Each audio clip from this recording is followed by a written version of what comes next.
হযরত মুসা আলাইহিস সালাম একদিন আল্লাহর দরবারে আরজি করলেন, আল্লাহ আমার জামানায় সবচেয়ে ভালো উম্মত কে? সবচেয়ে ভালো উম্মত তোমার কাছে পছন্দ। আল্লাহ বলতেছেন, এ মুসা, ওই যে আপনার যে ঝাড়ু দিচ্ছে, আপনার খেদমত করছে, সবচেয়ে দামি উম্মত, সবচেয়ে বেশি পছন্দ করি তাকে আমি। বলতেছে এই যে খেদমত করে খাদেম সে?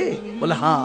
তখন আল্লাহ আবার ডাক দিয়ে বলতেছে, আমি তো দামি বুঝাই দিছি, এখন কম দামি গুনাহগার দেখবেন না? বলে হ্যাঁ। তাকে দায়িত্ব দেন যে একজন গুনাহগার বান্দা খুঁজে নিয়ে আসো, যা সবচেয়ে গুনাহগার যেটা তাকে নিয়ে আয়। সে গেল, 3 দিন ধরে খুঁজলো। আল্লাহু আকবার। যখন 3 দিন শেষ হলো, নিজের গলায় নিজের রশি পেঁচিয়ে হযরত মুসার কাছে হাজির হলো। হযরত মুসা বলতেছেন, রাগী নবী তো, কি করছো? এটা কি? বলে হুজুর, গুনাহগার খোঁজা শুরু করলাম, অনেকের গুনাহ পেলাম, অনেক জিনাখোর পেলাম, কিন্তু শিওর না। আমার নিজের গুনাহগুলি তো আমি শিওর জানি, আর কেউ জানুক না জানুক আমার গুনাহগুলি তো আমি জানি। আমি তো সবচেয়ে বড় সিয়াকার, গুনাহগার, এজন্য নিজেকে নিজে পেঁচিয়ে নিয়ে এসেছি, আমি সবচেয়ে বড় গুনাহগার। রব্বে করিম ডাক দিয়ে বলতেছেন, মুসা বুঝতে পেরেছেন কেন আমি তাকে পছন্দ করি? কারণ দুনিয়াতে সে কারো দোষ খুঁজে না, নিজের দোষ খুঁজায় ব্যস্ত। মান আরাফা নাফসাহু ফাকাদ আরাফা রাব্বাহু। যে নিজেকে চিনতে পারে হাকিকতে সেই আল্লাহকে চিনতে পারে। গুনাহগার তো অনেক আছে, নিজেকে যখন গুনাহগার মনে করা শুরু করেছে তখন থেকে আমি তাকে ভালোবাসা শুরু করে দিয়েছি। সুবহানাল্লাহ।